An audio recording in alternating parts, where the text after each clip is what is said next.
I remember the sound more than the words. Not the apology I never got, not the sweet talk. Just the slap of my own checkbook hitting the table, then the soft click of the pen as my daughter capped it, like a nurse finishing a procedure. Brittany didn't look at me when she said it. "You'll wire the money by morning." Trent stood behind her, arms crossed, a smile that didn't reach his eyes. "Don't make this hard," he added, like I was the one being cruel. That was my kitchen, my tea still warm, my house slippers on the mat by the door. And yet, suddenly, everything in that room felt borrowed, like I was a guest who had stayed too long in her own life. I picked up the checkbook. It smelled faintly of lavender from the drawer where I keep old letters.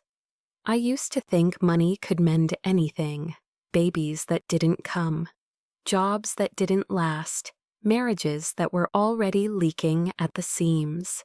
Brittany finally looked at me. "If you love me, you'll do this," she said. Her voice was gentle, practiced, like a script she'd learned by heart.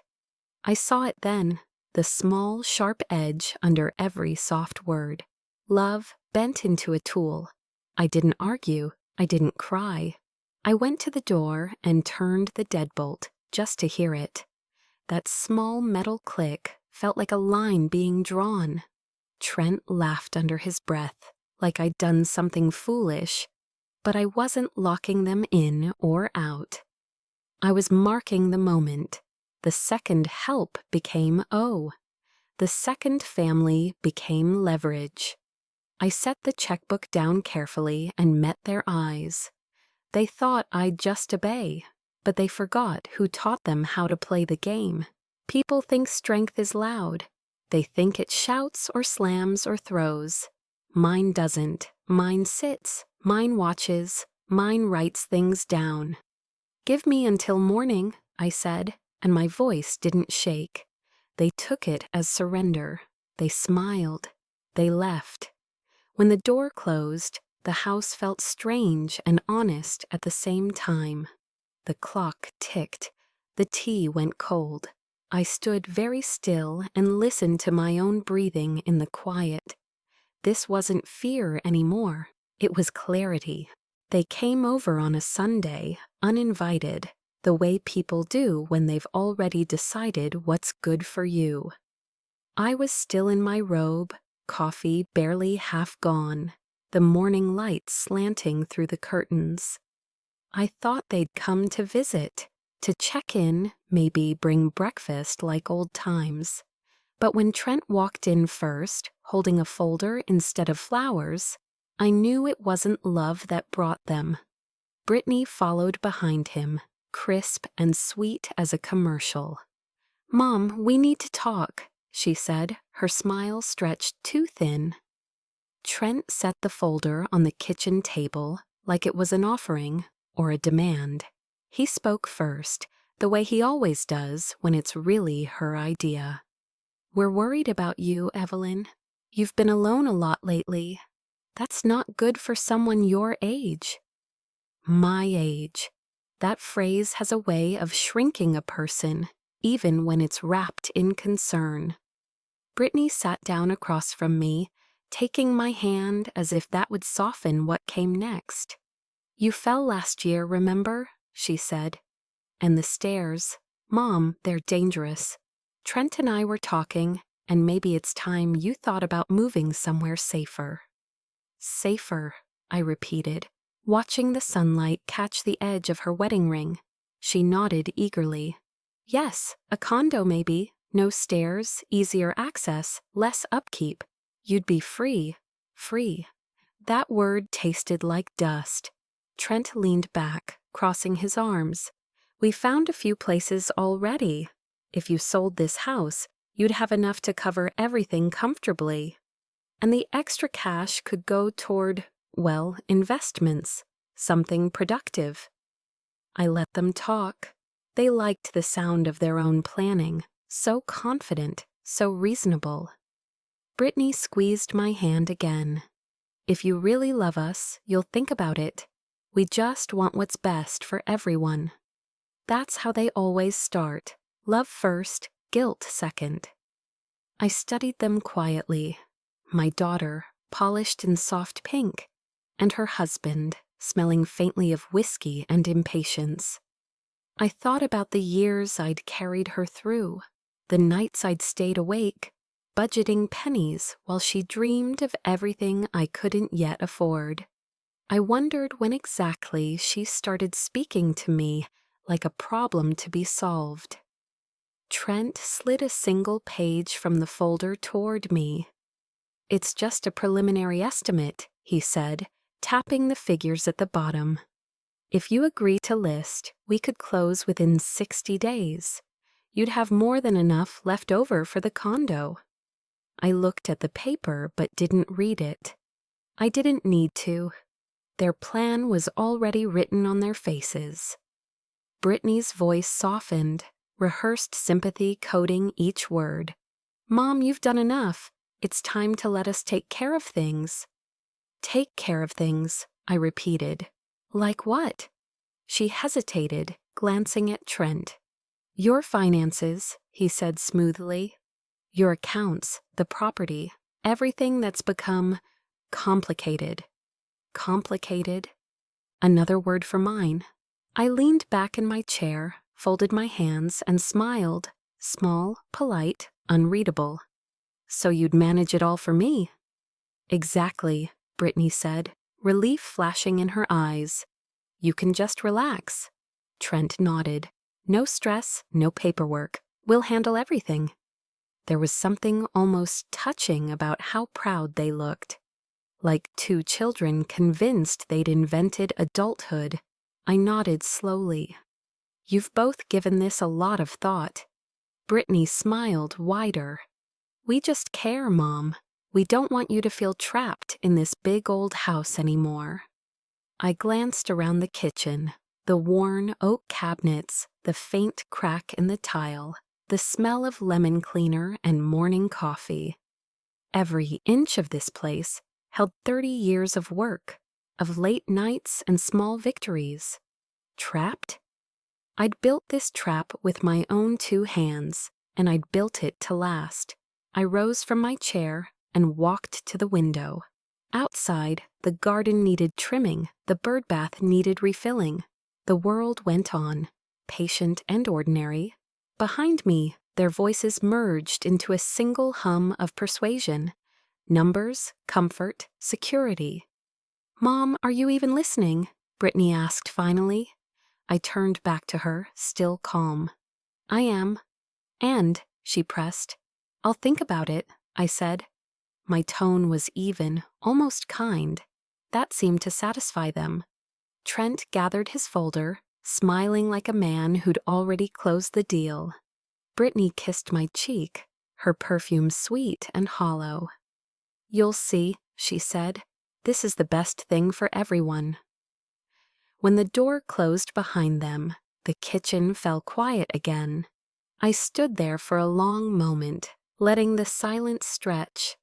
They thought my silence meant surrender. It never did. I used to think love meant saying yes. Yes to small favors, to late-night phone calls, to helping her just this once. Yes when I couldn't afford to, when I should have said no, when every instinct in me whispered that some lessons only stick when learned the hard way. But I was a mother before I was a woman, and mothers fix things. That's what we do. It started small. When Brittany was in college, she bounced a rent check. I drove 4 hours with cash in an envelope. She cried the moment she saw me, mascara streaked, hands shaking, and I told myself it was worth it, that I was helping her learn responsibility. But the next time she didn't cry, she just said, "You're the only one I can count on," and I believed her. Years later, when she married Trent, she called me in tears again. They'd bought a starter home, too big, too fast, and the bank was threatening foreclosure. I remember sitting across from the loan officer, signing my name under theirs, watching my steady handwriting carry the weight of their mistakes. Trent thanked me, called me a lifesaver. Brittany just squeezed my hand and whispered, "I don't know what we'd do without you."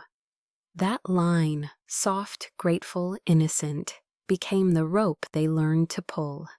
Then came the accidents, the misplaced tax forms, the credit card bills, the car that broke down right after their vacation.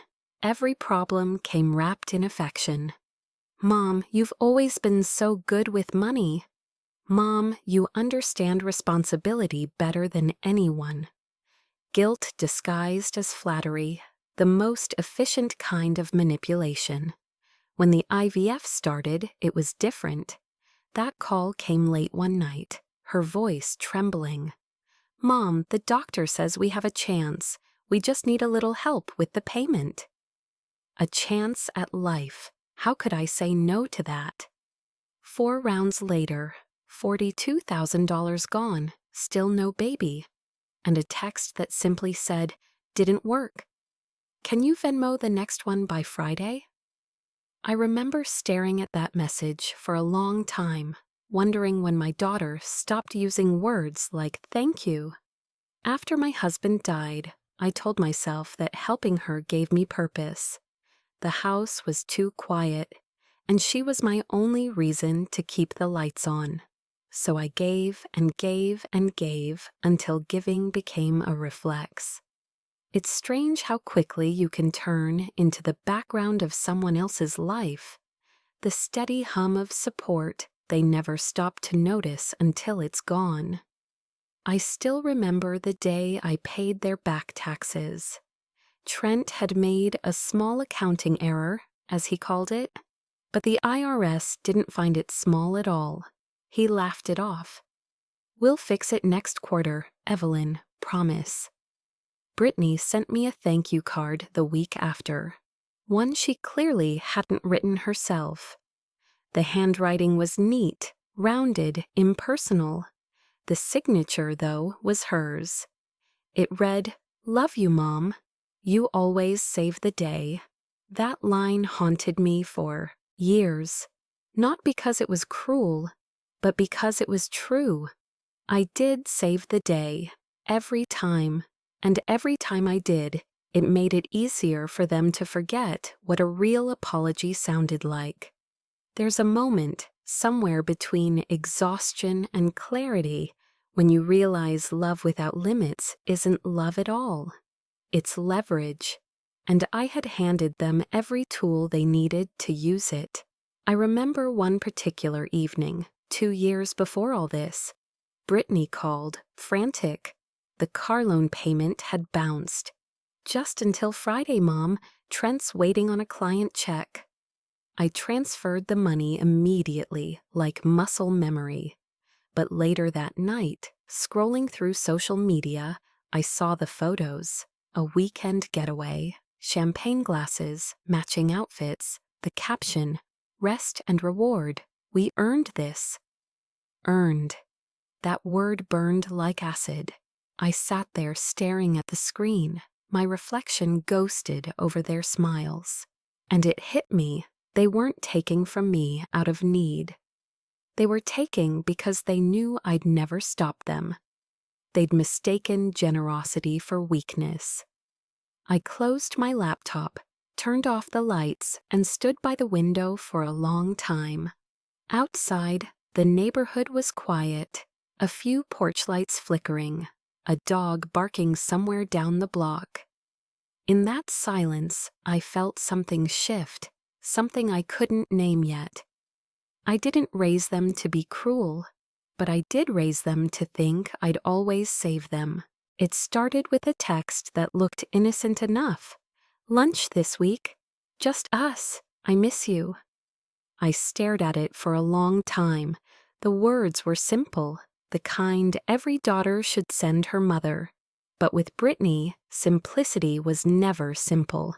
Still, I said yes, because sometimes you have to walk straight into the trap to see what kind of teeth it has. She picked the place, A bright little cafe downtown, all glass walls and white tables, the kind of place where even the air smells expensive. I arrived early, as I always do.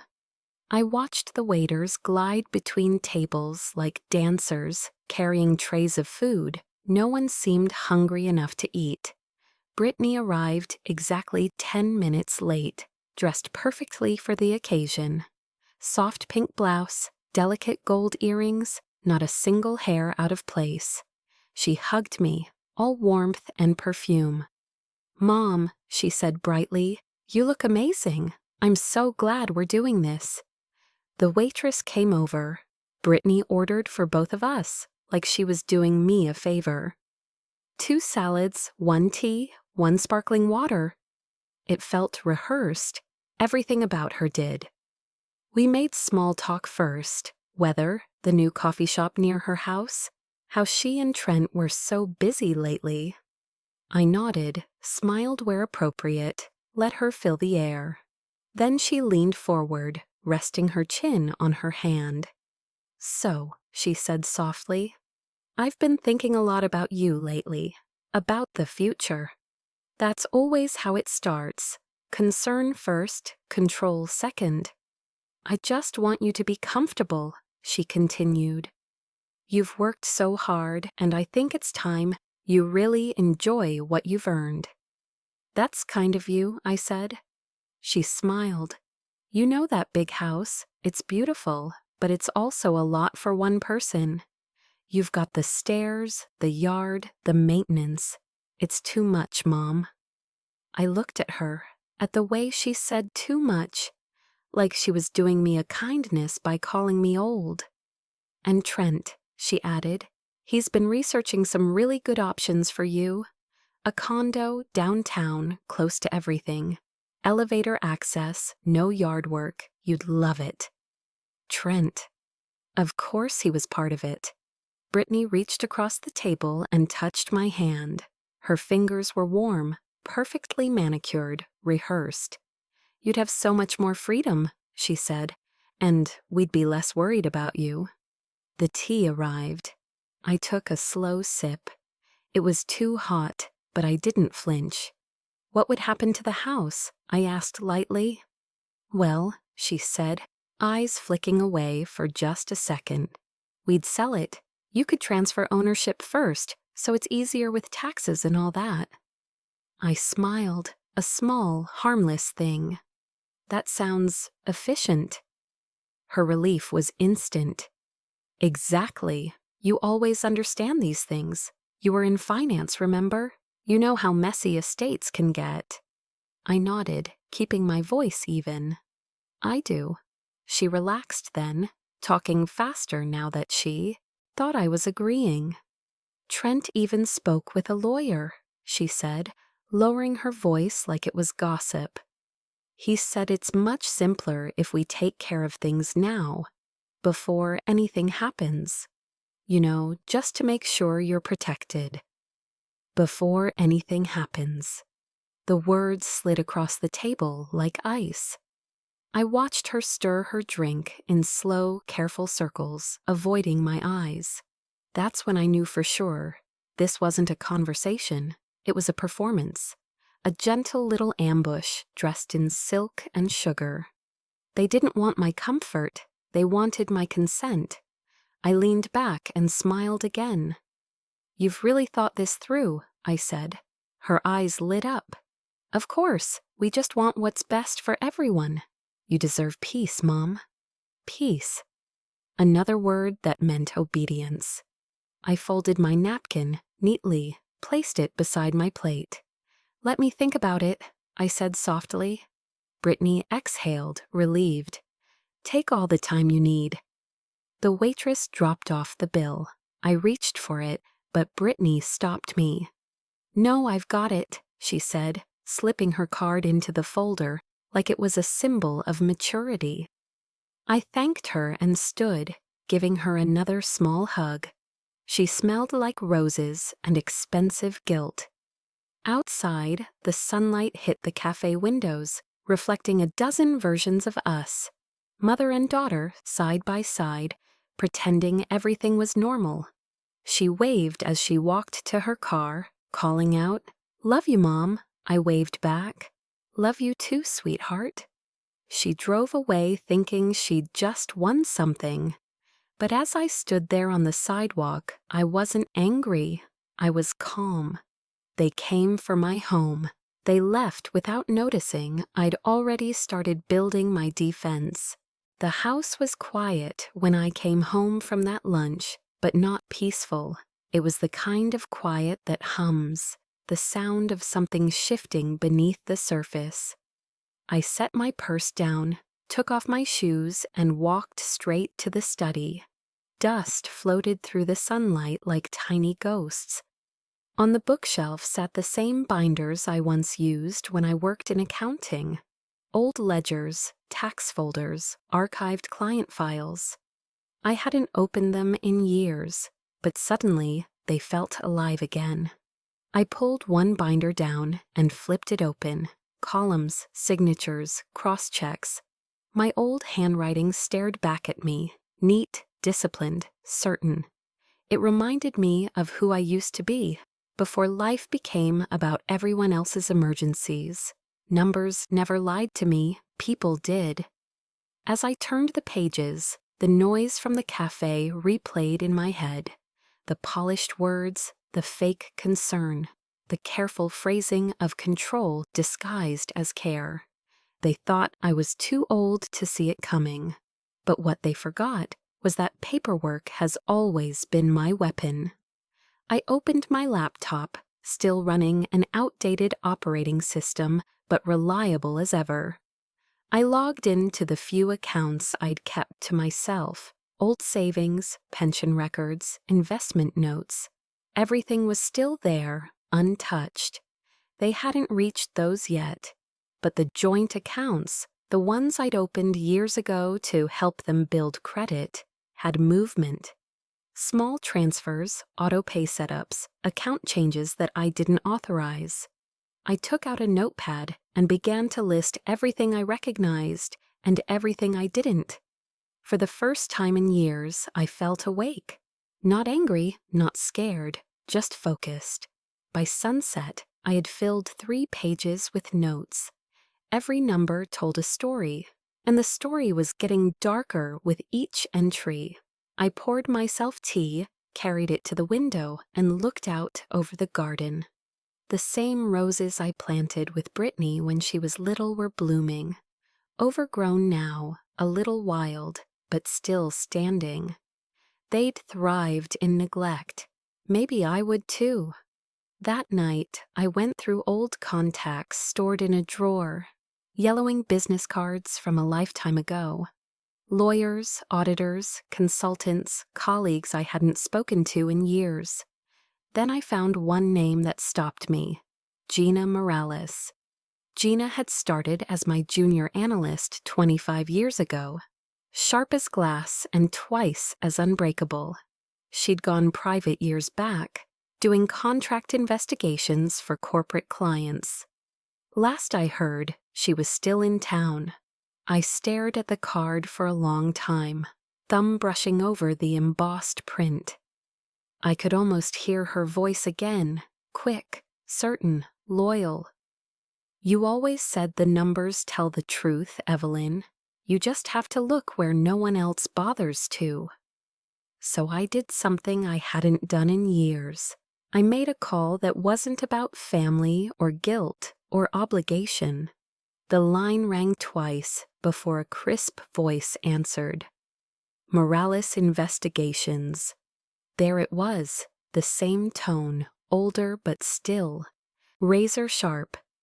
"Gina," I said quietly. A pause, then a soft laugh. "Evelyn, I'll be damned. You still sound like you're running the place." "Not anymore," I said. "I need a favor." "Personal or professional?" "Let's call it self-preservation." Another pause, not hesitant, just assessing. "All right," she said finally. "Tell me what you need." I explained everything, the visits, the lunch, the documents they'd hinted about, the joint accounts I hadn't touched in months. She didn't interrupt once. When I finished, she exhaled slowly. "Send me the details," she said. "And Evelyn, don't talk to them again until I call you back. I'll dig quietly." "Thank you," I said. "No need to thank me," she replied. "You taught me how to find truth in chaos. I owe you one." We hung up, and I sat there for a moment, staring at the phone. The air in the house felt different, lighter somehow, like the walls themselves had taken a breath. I closed the binder, slid it back onto the shelf, and smiled for the first time in weeks. Brittany thought she was running the show. Trent thought I'd already folded. But this wasn't their board anymore. They wanted a pawn. I'd rather play queen. The call came 3 days later, just after midnight.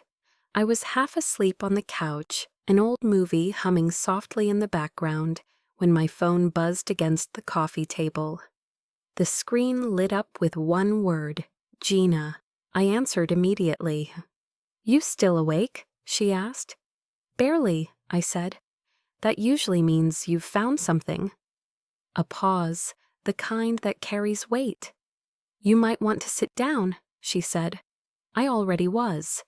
She continued, her voice steady, factual, the way only someone used to unearthing ugliness can sound.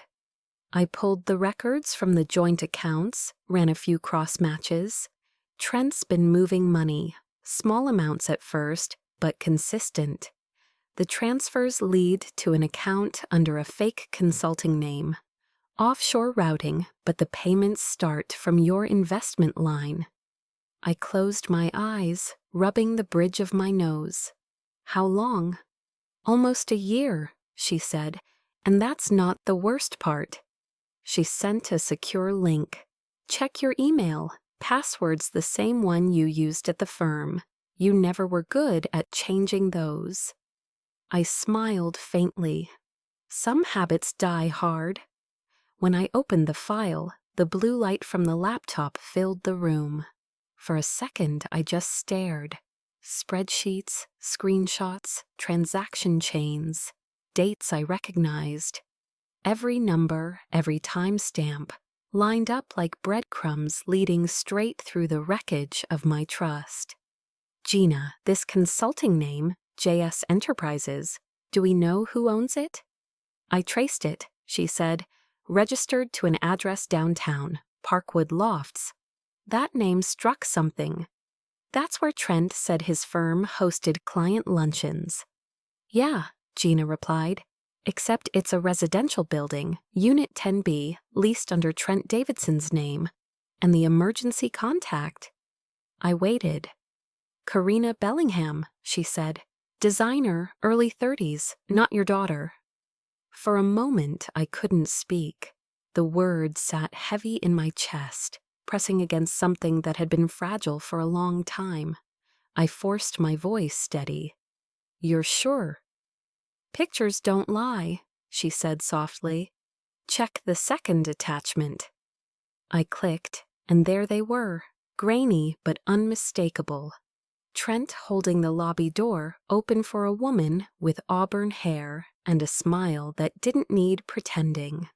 He looked relaxed, younger somehow, like the man he'd always tried to be in front of me. The cursor blinked on the screen, waiting for me to react, but I didn't cry, not yet. I just stared at the photo, every detail carving itself into my memory. His hand on her back, the way he leaned in close, the easy familiarity that had never once appeared when he spoke to Brittany. "Evelyn?" Gina's voice was careful now. "You still with me?" "I am," I said quietly. "Keep digging. Find out if Brittany knows." "I doubt it," Gina replied. "He's good at covering tracks, but not good enough." After she hung up, I sat there in the dark, the laptop still open. The file glowed on the screen like a confession. Offshore payments, personal transfers, cash withdrawals labeled as home maintenance. All of it stolen from the life I built, the life they were trying to strip from me. I scrolled through each page slowly, letting the pattern reveal itself. He hadn't just used me for money. He'd used her, my daughter, as a cover. Every transaction was a lie, signed in her trust and sealed with my forgiveness. Somewhere between page 4 and 5, something inside me went still. Not broken, not burning, just still. The quiet that comes right before a storm. I closed the laptop and looked around my living room. The photos on the wall, weddings, birthdays, holidays, suddenly felt like evidence instead of memories. There she was, Brittany at 21, smiling at graduation, my arm around her. Trent beside her, hand in his pocket, eyes already elsewhere. I picked up the photo frame and studied it in the soft glow from the laptop. His smile hadn't changed, neither had hers, but mine had. I set the frame down and made a new list in my notebook. One column for accounts, one for assets, one for evidence. If they wanted to play with paperwork, I'd bury them in it. When I finished, I stood and opened the window. The night air was cold and sharp, the kind that wakes you completely. Somewhere in the distance, a train passed, long, low, and relentless. It sounded like movement, like something unstoppable. For the first time in years, I felt like that too. I closed the window, shut down the laptop, and whispered into the darkness. Not to anyone, just to myself. It wasn't guilt they triggered. My reflection in the glass stared back, calm and certain. It was war. The next morning I woke before sunrise. The house was cold, the kind of stillness that amplifies every creak of the floorboards. I brewed my tea, set it on the table, and stared at the folder Gina had sent. Pages of Betrayal, neatly formatted. It was strange how something so devastating could look so organized. I wasn't shaking anymore. I wasn't crying either. The grief had burned off, and what remained was clarity, quiet, deliberate clarity. I picked up my phone and dialed a number I hadn't used in years. "Alan Pierce," a deep voice answered. "Alan, it's Evelyn." There was a pause, then warmth softened his tone. Evelyn rose. Now there's a name I haven't heard since the pension fund audit days. "How are you?" "I've been better," I said, "and I need your help, quietly." "Confidentially," he corrected, the old lawyer reflex. "Tell me." "I need to move everything into a protected trust, property, savings, the house, investments, all of it, irrevocable, airtight, independent trustees only." Alan didn't ask for reasons. He'd been in the game long enough to know that when a woman my age calls with that tone, it isn't about estate planning, it's about survival. He was silent for a beat.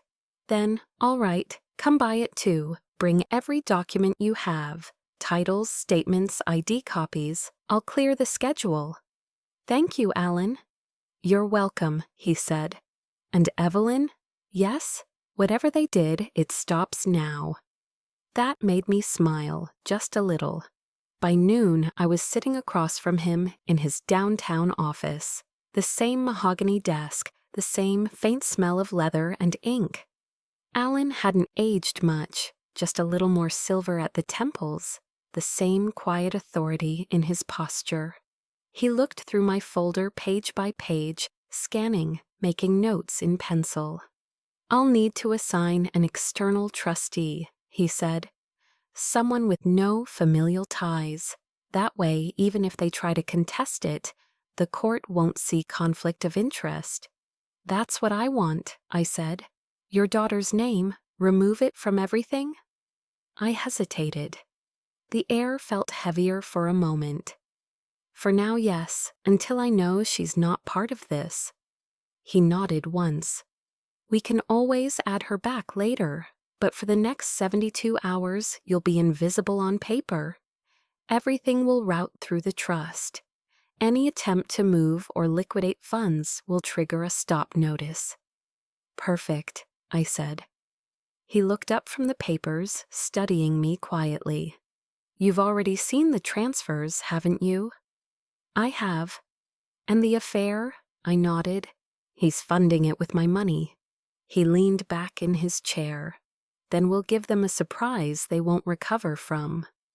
For the next 2 hours, we worked like it was 1998 again. Two professionals dissecting a problem with precision. Alan drew up amendments, reassignments, withdrawal freezes. I provided every detail, account numbers, property deeds, beneficiary lists. Every word felt like another brick in the wall I was building around myself. When we finished, he gathered the papers into one clean stack and slid them across the desk. "Once you sign these, everything changes," he said. "They won't have access to anything, not legally, not financially. It'll be as if you disappeared, but with all your assets intact."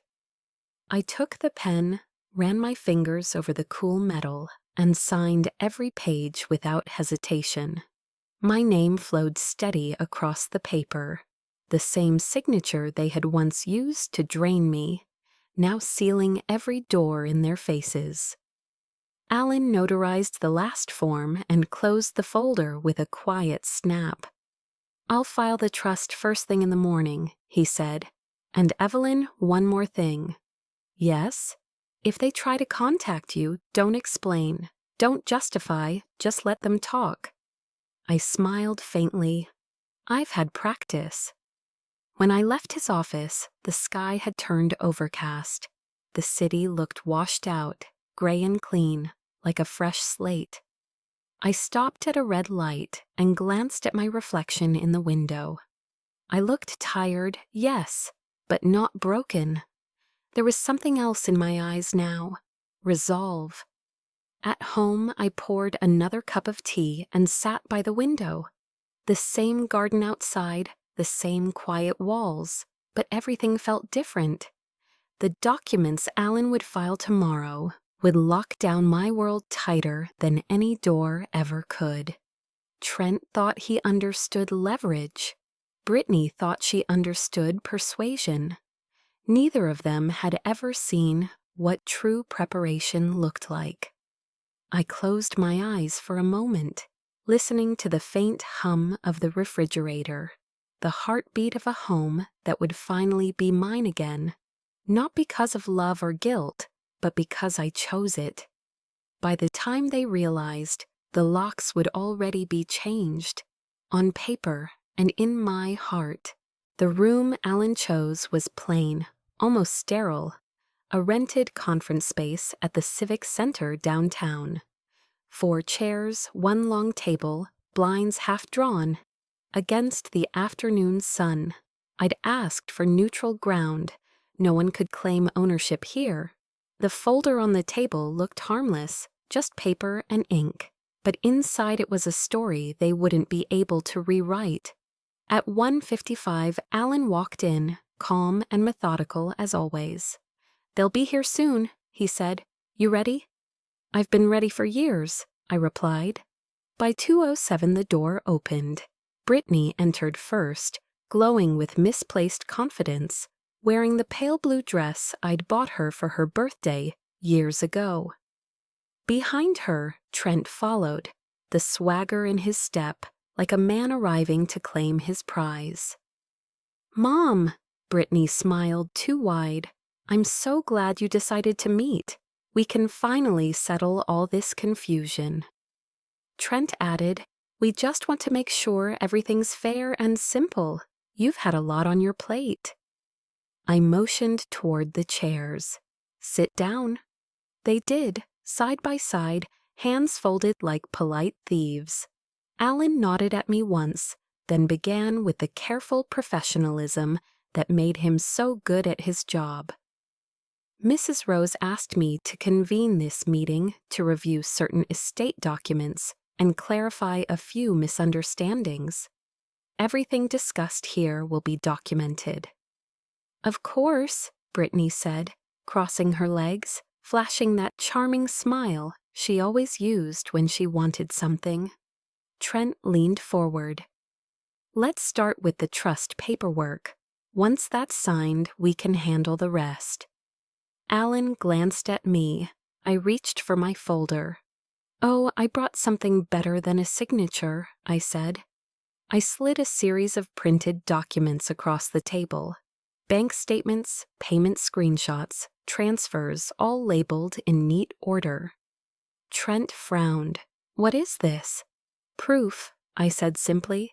Every withdrawal, every unauthorized payment from my accounts to yours, and every dollar that didn't stop there. Brittany's smile faltered. Mom, what are you talking about? Maybe he should explain, I said, nodding toward Trent. He picked up one page, then another, his eyes darting. His fingers twitched slightly. This isn't what it looks like. It looks like embezzlement, Alan said evenly. Trent's jaw tightened. Those transfers were for home repairs, you know that. Unit 10B, Parkwood Lofts, I asked. Doesn't look much like a home repair address to me. Brittany blinked. What? I took a small remote from my purse, pressed a button. Alan dimmed the lights slightly, and the projector on the wall came to life. A still image filled the screen. Trent in the lobby of the building, hand on the back of a red-haired woman, smiling like a man who'd never been caught. Brittany froze. Who is that? She whispered. Trent stood abruptly. This is ridiculous. You've gone too far. Alan's voice was calm, precise. The woman's name is Karina Bellingham. She's listed as emergency contact for your secondary residence, the one funded through Mrs. Rose's diverted accounts. Brittany turned to him, face pale. Trent, tell me this isn't true. He stammered something, but the sound came out hollow. I reached into the folder again and pulled out the next file, labeled JS Enterprises. The fake consulting company, registered under an alias, but the account routing matches your own. Brittany covered her mouth, shaking her head.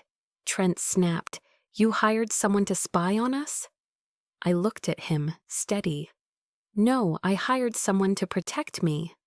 The silence stretched, thick and heavy. Alan cleared his throat and opened another document. As of yesterday, all of Mrs. Rose's assets have been transferred into a protected trust, legally sealed from any external claims or beneficiaries. That includes this property, all financial accounts, and her estate rights. Brittany's eyes filled with tears. Mom, you didn't have to. I did, I said quietly. You brought me forged documents last week. Power of attorney, beneficiary transfers, witness lines already filled in. You didn't ask, you expected. I didn't know, she whispered. Trent laughed bitterly. You're really doing this? You think you can just erase us? I stood, my palms resting lightly on the table. You did that yourself. Alan reached into his briefcase, produced 2 sealed envelopes. Formal notices, he said. Effective immediately, both of you are removed from any estate and financial associations with Mrs. Rose. A restraining order petition has also been filed. Trent's face went red. You can't. I cut him off? You forged my name. You drained my accounts. You used my daughter as a shield for your lies. Tell me, what exactly can't I do? He had no answer. Brittany began to cry, quietly, the sound sharp in the still room. I looked at her but didn't move to comfort her. Not yet. For once, she needed to hear the full echo of her choices. Alan gathered the remaining papers. This concludes our meeting, he said formally. I took one last look at the 2 of them, the daughter I raised, and the man who taught her to weaponize love. You wanted control, I said softly, voice steady enough to cut glass. Then I turned for the door. You got exposure. The days that followed the confrontation moved slowly, like a clock learning how to tick again.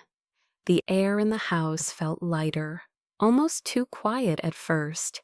But there was peace in that silence, not the suffocating kind that used to fill the walls when guilt lived here. Alan called me 2 mornings later. Everything's filed, he said. The trust is sealed. They can't touch a cent. I thanked him and hung up, then sat for a while with my tea, watching the steam rise. For the first time in years, I didn't feel like prey. Gina kept me updated. She always was efficient, a habit she never unlearned. The fraud report's moving fast, she told me over the phone. Once the bank verified the signatures, Trent's done. He'll lose his accounts before the week's over. And he did.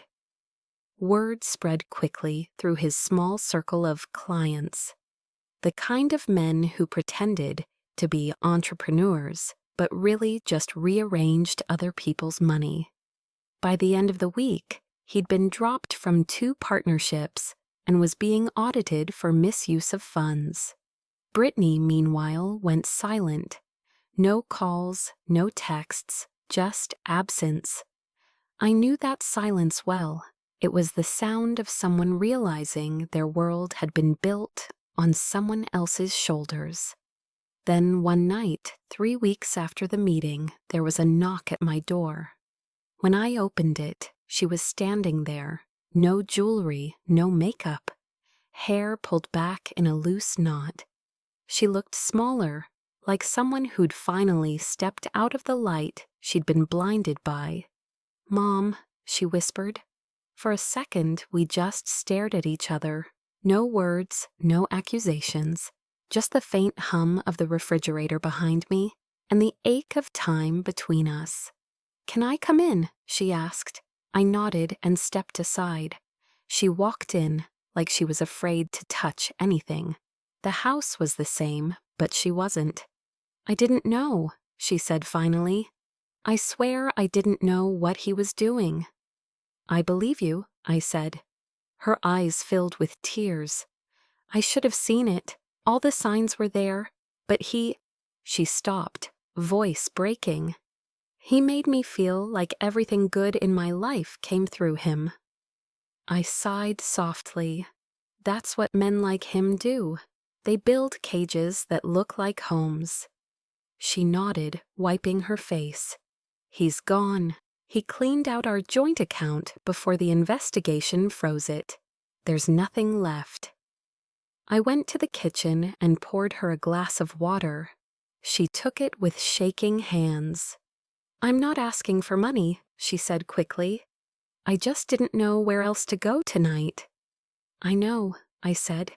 "You don't have to ask."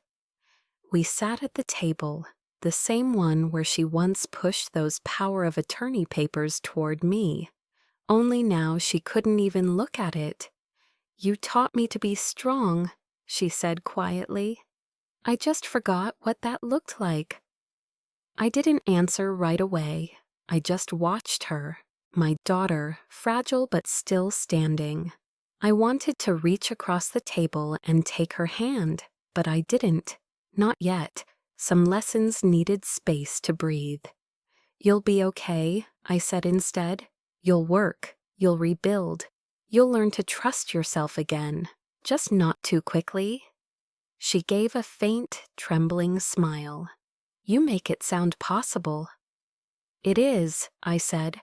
"You're not broken. You're just unlearning." That night, she slept in the guest room, the one that used to be hers when she was young. I stood at the doorway for a long time, watching her breathe. She looked peaceful, finally. When I turned off the light, I whispered a quiet truth into the dark. "I still love you, Britt."